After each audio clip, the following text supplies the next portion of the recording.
আসসালামু আলাইকুম ওয়া রাহমাতুল্লাহি ওয়া বারাকাতুহু। বিসমিল্লাহ আলহামদুলিল্লাহ ওয়াসসালাতু ওয়াসসালামু আলা রাসূলিল্লাহ ওয়া বা'দ।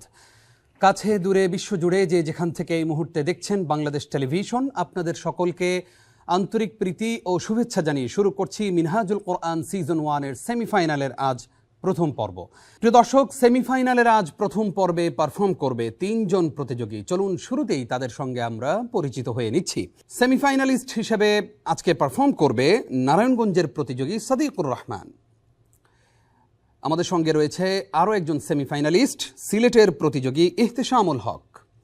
এবং সেই সাথে মিনহাজুল কোরআন সিজন 1 এর আজকের এই সেমিফাইনালের প্রথম পর্বে সর্বশেষ পারফর্ম করবে ময়মনসিংহের প্রতিযোগী ওসামা আল হাবিব। প্রিয় দর্শক, আমরা 3 জন প্রতিযোগীর সঙ্গে পরিচিত হয়ে নিলাম। এবার সম্মানিত বিদগ্ধ বিচারকদের সঙ্গে আপনাদেরকে পরিচয় করিয়ে দিচ্ছি। জাজেস প্যানেলে রয়েছেন বিজ্ঞ বিচারক ওস্তাদ কারি আবুল হুসাইন। আসসালামু আলাইকুম ওয়া রাহমাতুল্লাহি ওয়া বারাকাতুহু। বিজ্ঞ বিচারকের দায়িত্ব পালন করছেন আন্তর্জাতিক খ্যাতিসম্পন্ন কারি মোহাম্মদ আব্দুল্লাহ। আসসালামু আলাইকুম ওয়া রাহমাতুল্লাহি ওয়া বারাকাতুহু। প্রিয় দর্শক, আমাদের সঙ্গে আরও একজন বিজ্ঞ বিচারক রয়েছেন। বিচারকের দায়িত্ব পালন করছেন ওসমানী মুসহাফ শিক্ষা বোর্ড বাংলাদেশের সম্মানিত চেয়ারম্যান ফদিলাতুল কারি খালেদ সাইফুল্লাহ। আসসালামু আলাইকুম ওয়া রাহমাতুল্লাহি তাআলা ওয়া বারাকাতুহু। ওয়া আলাইকুম আসসালাম ওয়া রাহমাতুল্লাহি ওয়া বারাকাতুহু। বিজ্ঞ বিচারক ত্রয় আপনাদেরকে মিনহাজুল কোরআন সিজন 1 এর সেমিফাইনালের প্রথম পর্বে স্বাগত জানাচ্ছি। আপনাকেও স্বাগত জানাচ্ছি। আজকে সেমিফাইনালের এই পর্ব থেকেও কিন্তু একজন বন্ধুকে আমরা বিদায় জানাবো এবং বাকি 2 জন চলে যাবে ফাইনালে। প্রিয় দর্শক, শুরুতেই পারফর্ম করবে নারায়ণগঞ্জের প্রতিযোগী সাদিকুর রহমান। প্রিয় দর্শক শ্রোতা, আজকে প্রত্যেক বিচারক প্রত্যেক প্রতিযোগীকে 2টি করে প্রশ্ন করবে এবং প্রতিযোগীরা প্রত্যেক বিচারকের কাছ থেকে 2টি করে প্রশ্নের সম্মুখীন হচ্ছে।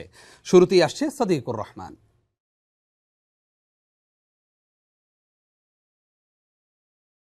আসসালামু আলাইকুম ওয়া রাহমাতুল্লাহি ওয়া বারাকাতুহু। ওয়া আলাইকুম আসসালাম ওয়া রাহমাতুল্লাহি ওয়া বারাকাতুহু। আউযু বিল্লাহি মিনাশ শাইতানির রাজীম। ওয়া হাযা কিতাবুন আনজালনাহু মুবারাকুন ফাত্তাবি'উহু ওয়াত্তাকু লা'আল্লাকুম তুরহামুন। أعوذ بالله من الشيطان الرجيم.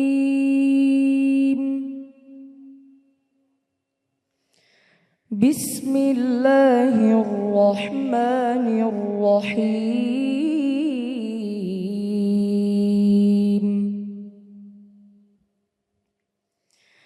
وهذا كتاب أنزلناه مبارك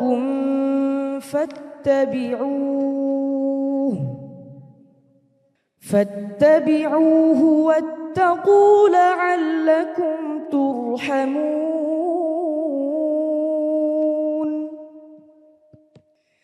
أن تقولوا إنما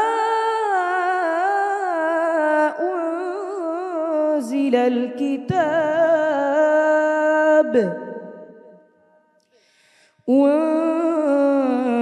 الكتاب على طائفتين من قبلنا وإن كنا عن دراستهم لغافلين.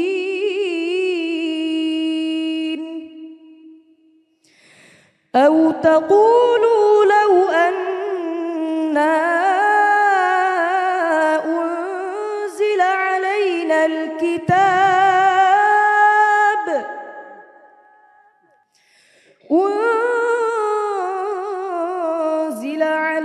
الكتاب لكنا أهدى منهم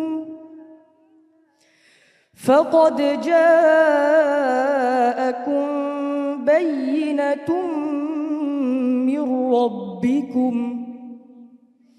بينة من ربكم وهدى ورحمة فمن أظلم ممن كذب بآيات الله وصدف عنها سنجزي الذين يصدفون عن آياتنا سوء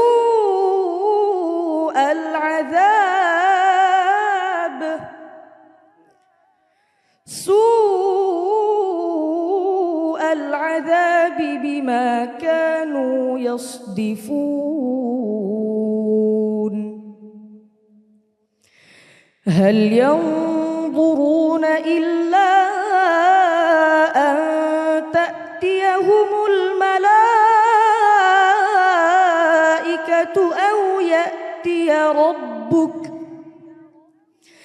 أو يأتي ربك أو يأتي بعض آيات ربك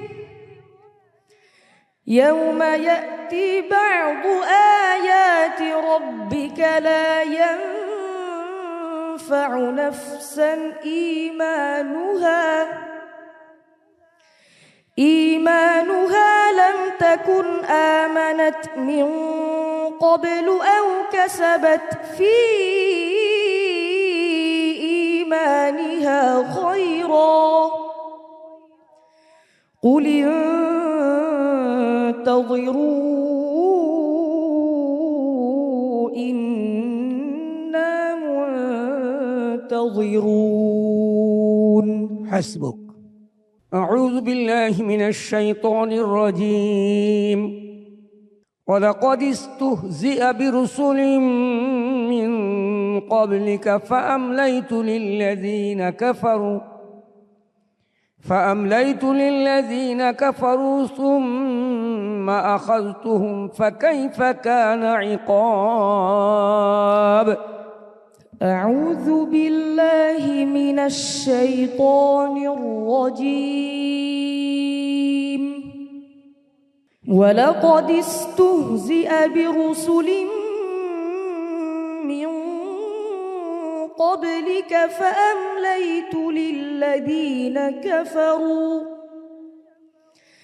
فأمليت للذين كفروا ثم أخذتهم فكيف كان عقاب.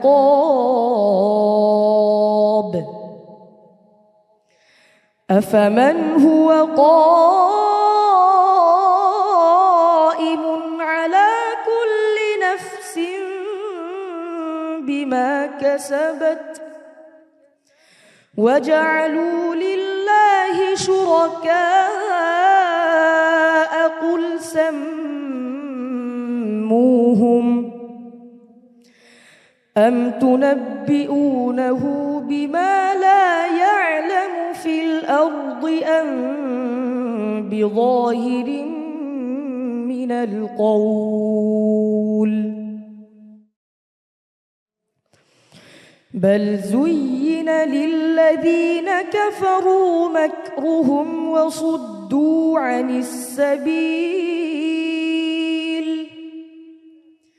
ومن يضلل الله فما له من هاد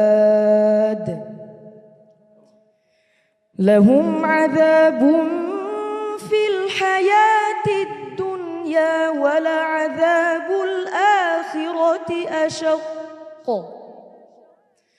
وما لهم من الله من واق. مثل الجنة التي وعد المتقون تجري من تحتها الأنهار أكلها دائم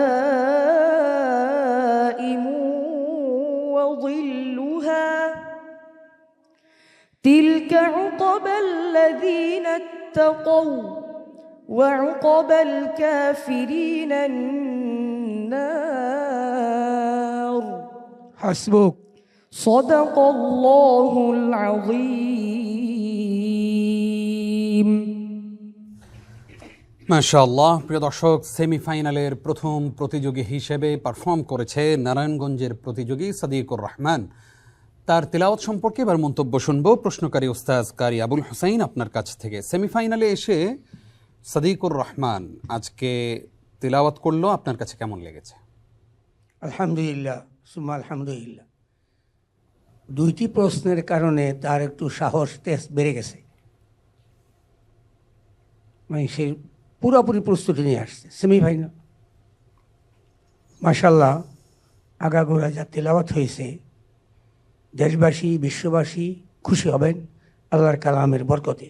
জি, এই কালামের তেলাওয়াত এমনভাবে তোমার আরও করতে হবে যে তেলাওয়াত বিশ্ববাসী মুগ্ধ হবে, তোমার জন্য দোয়া করবে, তোমার বাবা মার জন্যে, তোমার ওস্তাদদের জন্য দোয়া করে। আমরাও দোয়া করি, আল্লাহ পাক তোমাকে কবুল করুক, আমিন। আল্লাহুম্মা আমিন। آمين প্রিয় দর্শক, এবার মন্তব্য করবেন আন্তর্জাতিক খ্যাতিসম্পন্ন কারি, আমাদের বিজ্ঞ বিচারক ফদিলাতুল শেখ কারি আব্দুল্লাহ। আপনার কাছে উস্তাজ জানতে চাই যে সেমিফাইনালে এসে আরও চমৎকার তিলাওয়াত কি আমরা প্রত্যাশা করতে পারতাম কিনা সাদিকুর রহমানের কাছ থেকে? সাদিকুর রহমান প্রত্যেকটা পর্বে খুব ভালো করেছে এবং আমাদেরকে কাঁদিয়েছে, আপ্লুত করেছে, আমাদেরকে দাঁড় করেছে, তাই না? জি জি। তো আজকে তার তেলাওয়াতটা সে একটু হাই স্কেলে চলে গেছে। হাই স্কেলে চলে যাওয়ার কারণে যেখানে অফ করার কথা ছিল সেটা সে কভার করতে পারে না। এই জন্য কয়েক জায়গাতে আমরা যে জিনিসটা সবসময় বলি খুব গুরুত্বপূর্ণ, যে অফ ইবতেদা, তো সেইখানে একটু এদিক সেদিক হয়ে গেছে। তেলাওয়াত সুন্দর হয়েছে, কিন্তু এটা যদি অফ ইবতেদাগুলি যদি মানে সঠিক হইতো তাইলে আলহামদুলিল্লাহ হয়তো সেটা যিনি অফ ইফতার দেখেন সেটা দেখবেন ইনশাল্লাহ। ওভারঅল তেলাওয়াত ভালো হয়েছে, তবে তোমাকে আমি একটা উপদেশ দেব, তুমি লো স্কেলে তৈরি করলে তোমার জন্য ভালো, তোমার যে সহজ। আওয়াজটা ওইটা মানানসই, ঠিক আছে? ভবিষ্যতে এটা খেয়াল রাখবে ইনশাল্লাহ। হ্যাঁ, শুকরান। জাযাকাল্লাহ খাইর, জাযাকাল্লাহ খাইর। প্রিয় দর্শক, এবার মন্তব্য করছেন উস্তাজ কারি খালেদ সাইফুল্লাহ। উস্তাজ, আপনার কাছে জানতে চাই আজকে সাদিকের যে তিলাওয়াত, সেই তিলাওয়াতের আসলে মূল কি কি ভুল আজকে আপনার কাছে ধরা পড়েছে? তো যেহেতু প্রতিযোগিতা আর শুরু থেকেই যেহেতু খুব হাড্ডাহাড্ডি লড়াই করে এই পর্যন্ত এসেছে, তো আমাদের দৃষ্টি আর এখন যেহেতু সেমিফাইনাল, এখন দৃষ্টি আমাদের আরও অনেক কঠিন পর্যায়ে চলে গিয়েছে। ও আজকে শুট টার্গেট করেছে, মিসিং হয়ে গিয়েছে তাজউইদ, মিসিং হয়ে গিয়েছে ওয়াকফ ইবতেদা। যদি এক কথায় বলি তাহলে উত্তর হচ্ছে এটা। সেমিফাইনালে এসেছো তুমি, এবং সেমিফাইনালে এসে এই ভুলগুলো তোমার কাছ থেকে আমরা প্রত্যাশা করিনি। তুমি জানো যে আজকের পর্ব থেকেও কিন্তু একজন প্রতিযোগীকে আমরা বিদায় জানাবো, সেই জন্য শুরু থেকেই তোমরা আরও সতর্ক হয়ে তিলাওয়াত করবে, সেটাই আমাদের প্রত্যাশা ছিল। তবে আমরা দেখব অনুষ্ঠানের শেষ পর্যন্ত যে আল্লাহ রাব্বুল আলামিন তোমার ভাগ্যে কি লিখে রেখেছেন। السلام عليكم ورحمة الله وبركاته ওয়ালাইকুম আসসালাম ওয়া রাহমাতুল্লাহি ওয়া বারাকাতুহু। প্রিয় দর্শক, ডেকে নিচ্ছি আজকের পর্বের দ্বিতীয় সেমিফাইনালিস্টকে। আসছে সিলেটের বন্ধু ইহতিশামুল হক। তাকে দুইটি প্রশ্ন করছেন বিজ্ঞ কারি উস্তাজ কারি মুহাম্মদ আব্দুল্লাহ।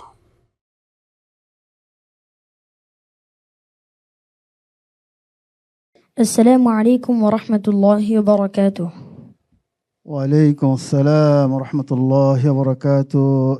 আউযু বিল্লাহি মিনাশ শাইতানির রাজীম। আওয়ালাম ইয়ারাল্লাযীনা কাফারু আন্নাস সামাওয়াতি ওয়াল আরদা কানাতা রাতকান ফাফাতাকনাহুমা। أعوذ بالله من الشيطان الرجيم بسم الله الرحمن الرحيم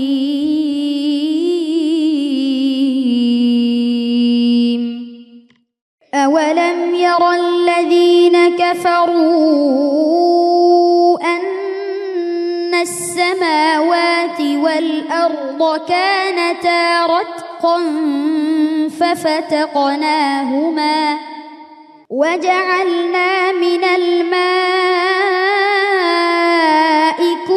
شيء حي أفلا يؤمنون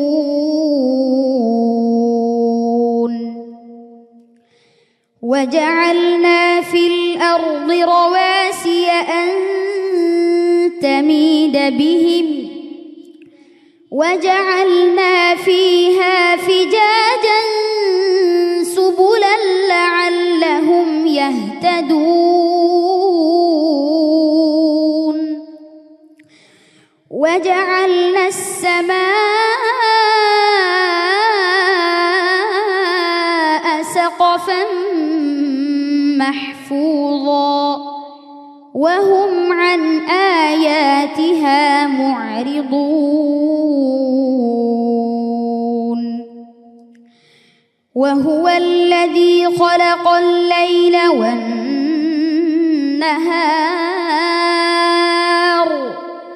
كل في فلك يسبحون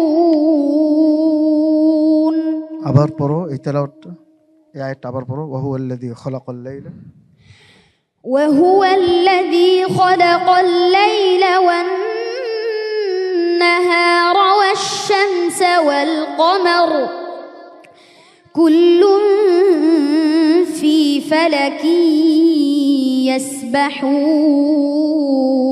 يسبحون وما جعلنا لبشر من قبلك الخلد أفإن مت فهم الخالدون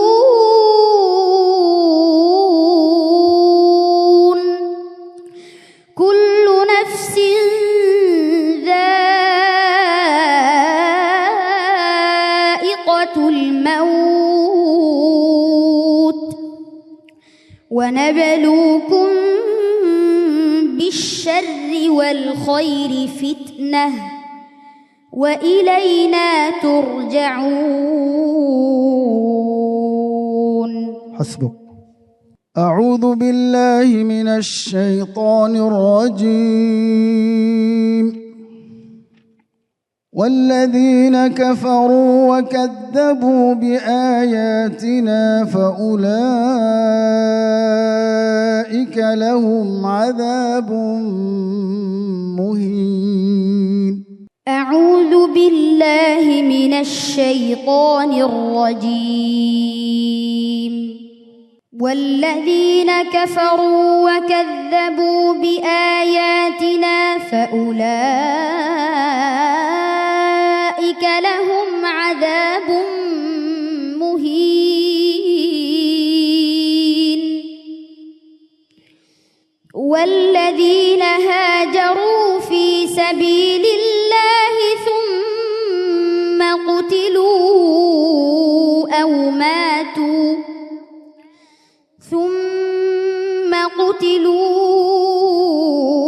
أو ماتوا ليرزقنهم الله رزقا حسنا وإن الله لهو خير الرازقين.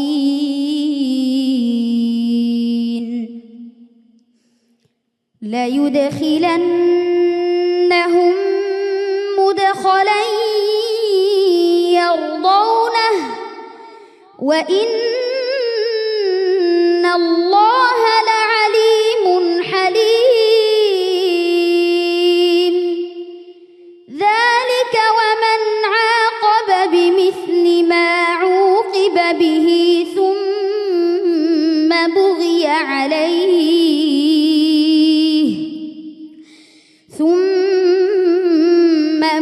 عليه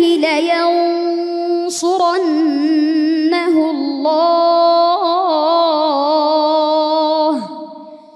إن الله لعفو غفور.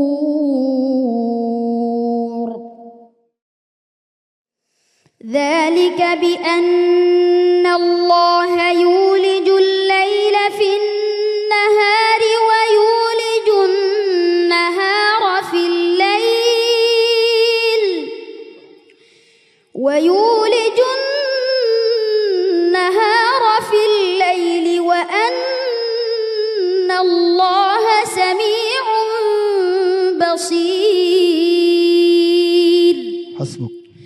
صدق الله مولانا العظيم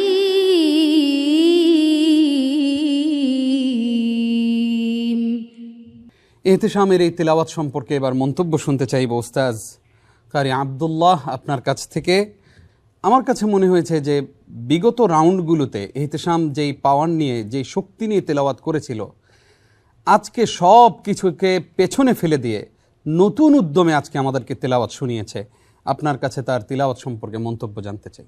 আজকে এহতেশাম তার তেলাওয়াত মুমতাজ, সব কিছুই তার মুমতাজ আজকে, মাশাআল্লাহ। আসলে এক একজনের এক এক দিন থাকে, আজকে হচ্ছে আমার মনে হয় এহতেশামের দিন। মাশাআল্লাহ, তার মাখারিজ, সিফত, ইখফা, ইদগাম, মাদ, গুন্না প্রত্যেকটার যেভাবে হওয়া উচিত ছিল, আমরা যেটা বলি মিকদার, সেইটা সে করতে পেরেছে, আলহামদুলিল্লাহ। প্রিয় দর্শক, এবার আমরা মন্তব্য শুনতে চাইব আমাদের বিদগ্ধ বিচারক, আমাদের প্রিয় উস্তাজ কারি আবুল হুসাইনের কাছ থেকে। উস্তাজ, আমরা ইহতিশামের তিলাওয়াত যখন শুনছিলাম তখন দেখছিলাম যে বারবার আপনি আবেগ আপ্লুত হচ্ছিলেন, এবং আপনারা যারা বিচারক হিসেবে দায়িত্ব পালন করছেন, সহজে কারো তিলাওয়াতে আপনাদের চোখে পানি আসে না। ইহতিশামের এই তিলাওয়াত আপনার হৃদয়ে ধাক্কা লেগেছে নিশ্চয়ই। আমরা এবার ইহতিশামের তিলাওয়াত সম্পর্কে আপনার কাছ থেকে মূল্যায়ন জানব। তার তেলাওয়াতের মধ্যে সেমিফাইনালের মতোই হয়েছে। শুরু থেকে শেষ পর্যন্ত তেলাওয়াতের ধারাবাহিকতা ঠিক ছিল, পুরোপুরি প্রস্তুতি নিয়ে আসছে। চাই সে আরও এগিয়ে যাক, সে বিশ্ববাসীর কাছে আরও মুখ উজ্জ্বল করুক বাংলাদেশের। আমি দোয়া করি, আমিন। প্রিয় দর্শক, এবার মন্তব্য করছেন আমাদের আরও একজন বিজ্ঞ বিচারক, ফদিলাতুশ শেখ কারি খালেদ সাইফুল্লাহ। মাশাআল্লাহ। আপনার কাছে জানতে চাই, ইহতিশামের তেলাওয়াতকে আজকে আপনি কিভাবে মূল্যায়ন করবেন? ও যে তেলাওয়াতটা করেছে, তেলাওয়াতের আদবের সাথে এটা যায় না। আমি একটু স্টেজে আসতে চাচ্ছি, আমি একটু বুকে একটু জড়িয়ে ধরতে চাচ্ছি একটু।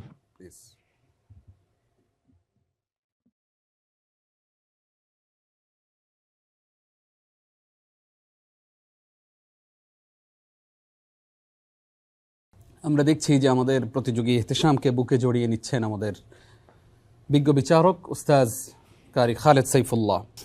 ইহতিশাম, তোমাকে শুধু এইটুকুই বলবো, তুমি অনেক দূর এগিয়ে যাবে ইনশাআল্লাহ। আসসালামু আলাইকুম ওয়া রাহমাতুল্লাহি ওয়া বারাকাতুহু। প্রিয় দর্শক, আমরা আছি সেমিফাইনালে। দুইজনের তিলাওয়াত শুনেছি, বাকি রইল আর একজন। অনুষ্ঠানের এই পর্যায়ে ছোট্ট একটি বিরতির সময় হলো, আশা করছি আমাদের সঙ্গেই থাকবেন। পবিত্র মাহে রমজান উপলক্ষে বিশেষ অনুষ্ঠান কোরআন শিক্ষা। তোমরা সকলে ভালো আছো তো? যে মাসে আল্লাহ পাক কোরআনকে নাজিল করেছেন, আল্লাহ পাকের কোরআনকে আমরা শিখবো ইনশাআল্লাহ। যে সূরার মাধ্যমে কোরআনকে শুরু করা হয়েছে, সূরাতুল ফাতিহা কোথায় অবতীর্ণ? মক্কায় অবতীর্ণ। আলহামদু, অনেকে বলে আলহামদু, একটি হলো হা আর একটি হলো হা। কণ্ঠনালীর মধ্যখান থেকে, হলকের মধ্যখান থেকে দুটি হরফ উচ্চারিত হয়, আইন হা। বলো তো, আইন হা। ইয়াকা না'বুদু, ইয়াকা না'বুদু। আসলে কোরআন এমন একটি কিতাব, এই কিতাবের কাছে যে আসবে তার কোনো অশান্তি থাকবে না। রাসূল করিম সাল্লাল্লাহু আলাইহি ওয়াসাল্লাম বলেছেন যে কোরআন পড়ে আল্লাহর কাছে তার চাইতে হয় না।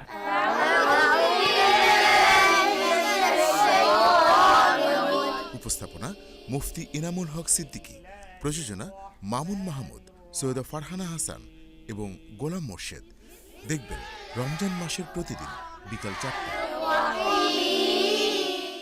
দুইজনের তিলাওয়াত শুনেছি, বাকি রইল সর্বশেষ প্রতিযোগী। এবার স্টেজে আসছে ময়মনসিংহের বন্ধু ওসামা আল হাবিব। তাকে দুইটি প্রশ্ন করছেন উস্তাজ কারি খালেদ সাইফুল্লাহ।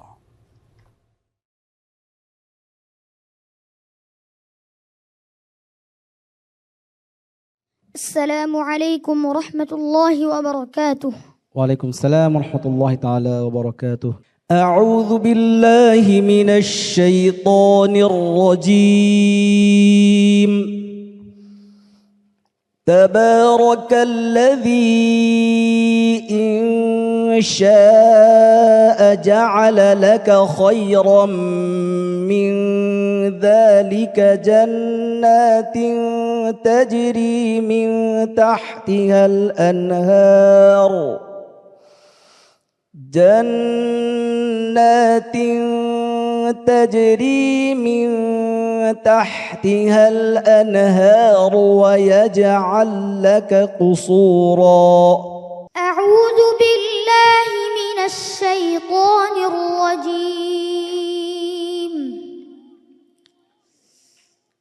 بسم الله الرحمن الرحيم.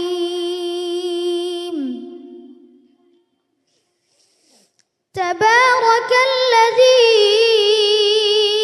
إن شاء جعل لك خيرا من ذلك جنات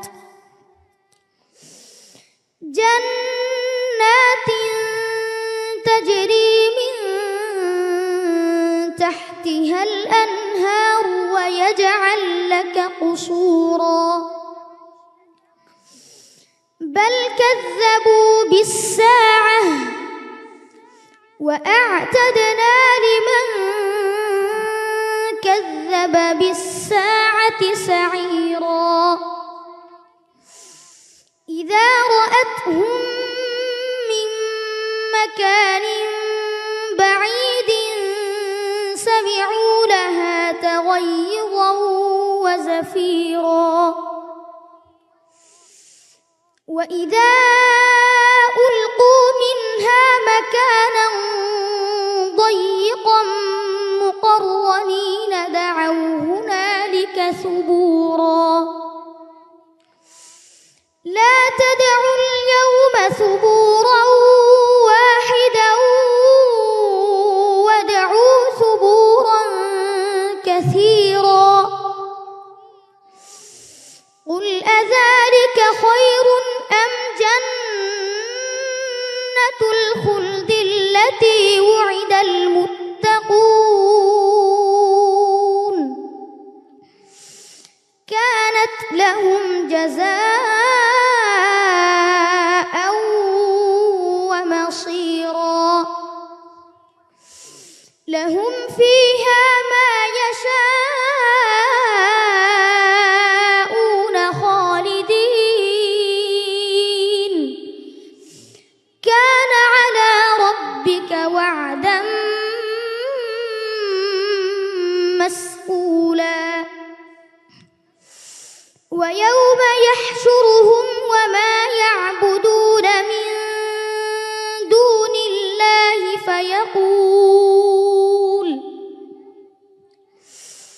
فيقول أأنتم أضللتم عبادي هؤلاء أم هم ضلوا السبيل. حسبك. أعوذ بالله من الشيطان الرجيم. فخرج منها خائفا يترقب. أعوذ بالله من الشيطان الرجيم. فخرج منها خائفا يترقب. قال رب نجني من القوم الظالمين. ولما توجه تلقاء مدين قال عسى ربي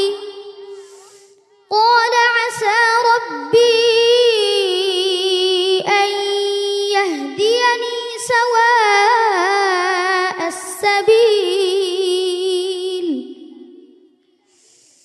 ولما ورد ماء مدين وجد عليه أمة من الناس يسقون.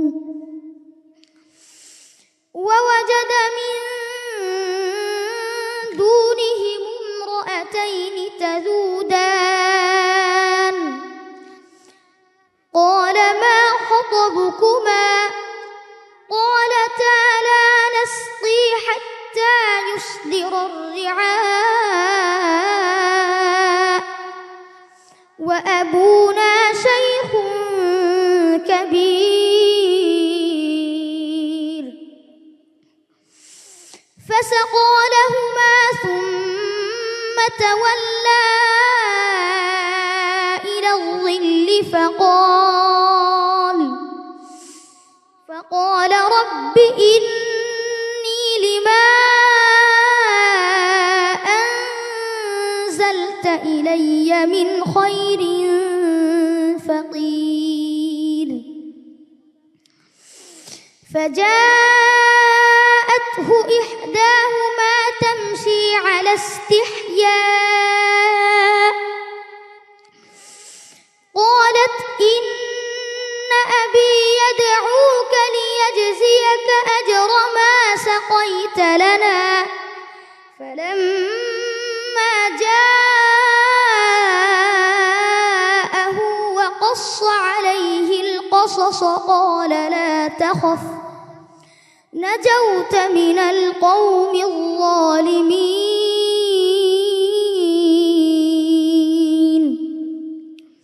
হাসবুক। صدق الله العظيم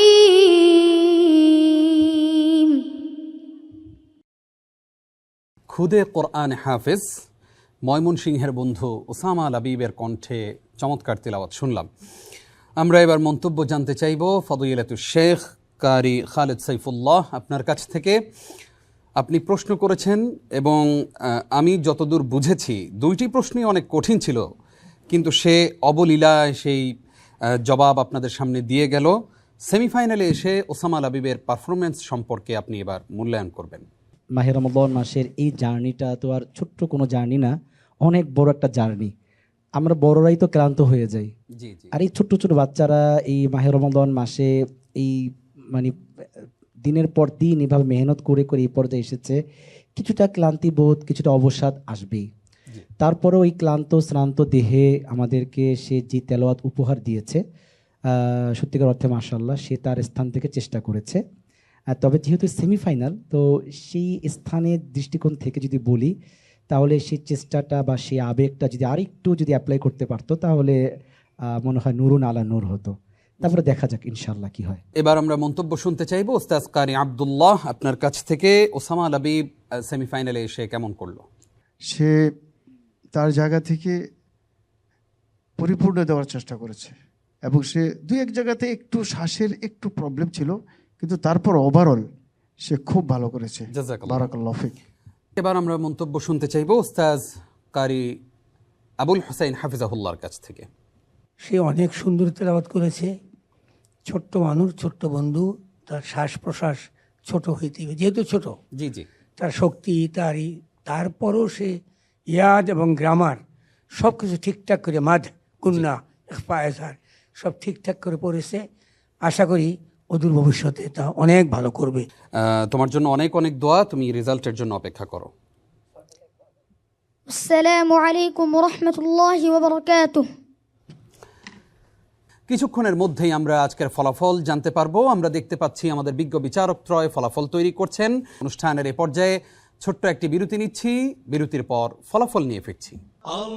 পবিত্র মাহে রমজান উপলক্ষে আলোচনা, তেলাওয়াত ও মোনাজাত নিয়ে বিশেষ অনুষ্ঠান মাহে রমাদান।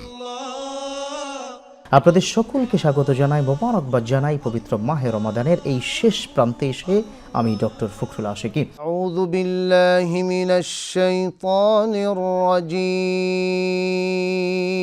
এবছর সর্বনিম্ন ফিতরা আমরা কত দিব? সর্বনিম্ন 110 টাকা, 10 থেকে 115 টাকা, আর সর্বোচ্চ 2805 টাকা। নারী এবং পুরুষকে আল্লাহ সুবহানাহু ওয়া তাআলা নেক কাজের বিনিময় জান্নাত দিবেন। জাহান্নাম একটা আরবি শব্দ, এর অর্থ হলো একটা কারাগার, ভয়াবহ কষ্ট দেওয়ার জায়গা।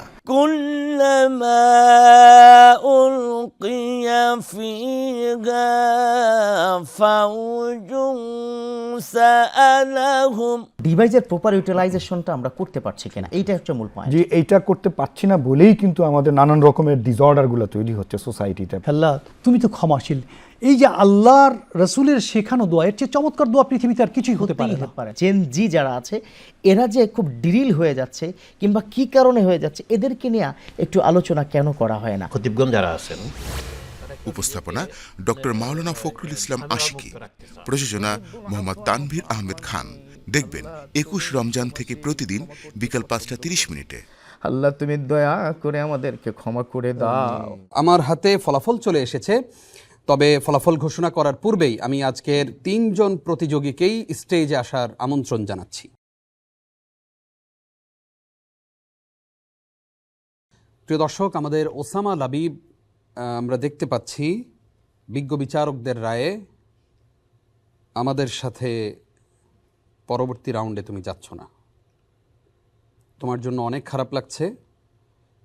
আল্লাহ রাব্বুল আলামিন তোমার তাকদীরে লিখে রেখেছেন যে তুমি যাচ্ছ আমাদের সঙ্গে ফাইনাল রাউন্ডে।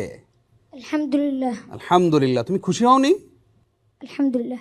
অর্থাৎ ফাইনালে পারফর্ম করবে ময়মনসিংহের প্রতিযোগী ওসামা লাবিব। আমরা তোমার রেজাল্ট পেয়ে গেলাম, তুমি এবার তোমার আসন গ্রহণ করো। সাদিকুর রহমান, তোমার কাছে জানতে চাই যে আজকের পর্বে তোমার নিজের কাছে তোমার তিলাওয়াত, অর্থাৎ তোমার তিলাওয়াতে তুমি নিজে স্যাটিসফাই কিনা? আমি আমার সর্বোচ্চটা দেওয়ার চেষ্টা করছি, বাকিটা আল্লাহর ইচ্ছা। আল্লাহ যে সিদ্ধান্ত দিবেন সেই সিদ্ধান্তের উপরে তোমার সন্তুষ্টি থাকবে? জি আলহামদুলিল্লাহ। থাকবে ইনশাআল্লাহ। আসতে চাই ইহতেশাম তোমার কাছে। তুমি আজকে তেলাওয়াত করেছো, অত্যন্ত চমৎকার তেলাওয়াত হয়েছে অবশ্যই, কিন্তু বিচারকগণ মাঝে মাঝে এমন করেন যে প্রশংসা করেন ঠিকই, নাম্বার দেওয়ার ক্ষেত্রে কিন্তু আবার অনেক সময় কম দেন। কারণ কিছু কিছু জিনিস আছে মুখে প্রকাশ করেন যে তোমার তেলাওয়াত অনেক ভালো হয়েছে, কারণ তোমাদেরকে উৎসাহ দেওয়াই বিচারকদের কাজ। আবার কখনো কখনো সূক্ষ্ম কিছু বিষয় যেটা তোমাদেরকে বলেন না, ওই জায়গায় ঠিকই নাম্বার কেটে দেন। যদি তুমি আজকে আমাদের কাছ থেকে বিদায় নাও, কোনো কষ্ট থাকবে আমাদের প্রতি? জি না।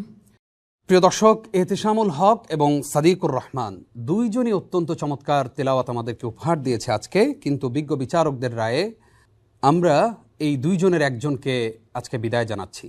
তবে প্রতিযোগিতার নিয়ম অনুযায়ী কাউকে না কাউকে তো বিদায় দিতেই হবে, আর তারই ধারাবাহিকতায় আজকে আমাদের কাছ থেকে বিদায় নিচ্ছে নারায়ণগঞ্জের প্রতিযোগী সাদিকুর রহমান।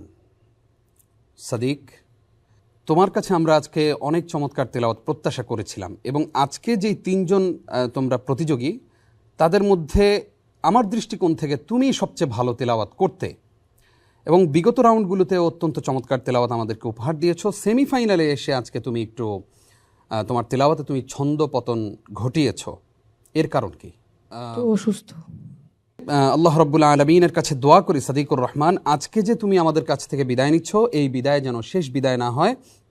তোমাকে আমরা অন্য কোনো মঞ্চে দেখতে চাই এবং তুমি অনেক দূর এগিয়ে যাবে, তোমার কাছ থেকে সেটাই প্রত্যাশা। তোমার তিলাওয়াতে ব্যক্তিগতভাবে আমি তোমার তিলাওয়াতকে অনেক বেশি পছন্দ করি, এবং একদিন তুমি আমাদের এই প্রজন্মের তিলাওয়াতকারীদের আইডলে রূপান্তরিত হবে ইনশাআল্লাহ।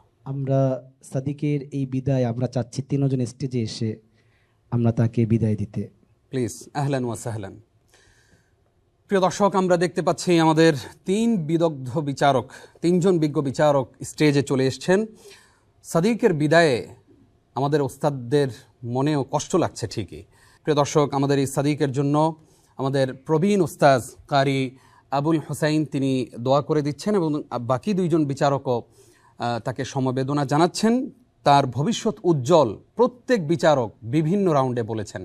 আমরাও সেটা দোয়া করি যে আমাদের এই সাদিক একদিন বাংলাদেশের পতাকাকে বিশ্ব দরবারে, বিশ্ব মানচিত্রে উড্ডীন করবে ইনশাআল্লাহ।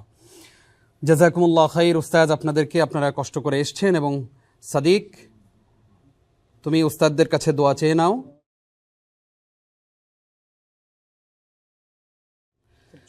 জাযাকাল্লাহ খাইর, জাযাকাল্লাহ খাইর।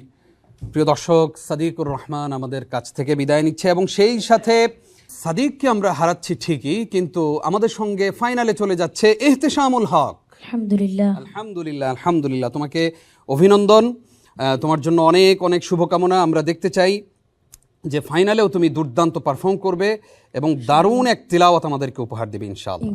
ইনশাআল্লাহ। সাদিক এবং ইহতেশাম, তোমরা তোমাদের আসন গ্রহণ করো। প্রিয় দর্শক, দেখতে দেখতে আমরা অনুষ্ঠানের একেবারেই শেষের দিকে চলে এসেছি। আপনারা এতক্ষণ দেখছিলেন মাহে রমজান উপলক্ষে বাংলাদেশ টেলিভিশনের বিশেষ আয়োজন মিনহাজুল কোরআন সিজন 1। আমরা এতক্ষণ ছিলাম সেমিফাইনালের প্রথম পর্বে। আগামীকালকে সেমিফাইনালের দ্বিতীয় পর্ব দেখবার আমন্ত্রণ জানিয়ে আজকের মতো এখানেই বিদায় নিচ্ছি। আমি নিজাম বিন মুহিব। আসসালামু আলাইকুম ওয়া রাহমাতুল্লাহি ওয়া বারাকাতুহু।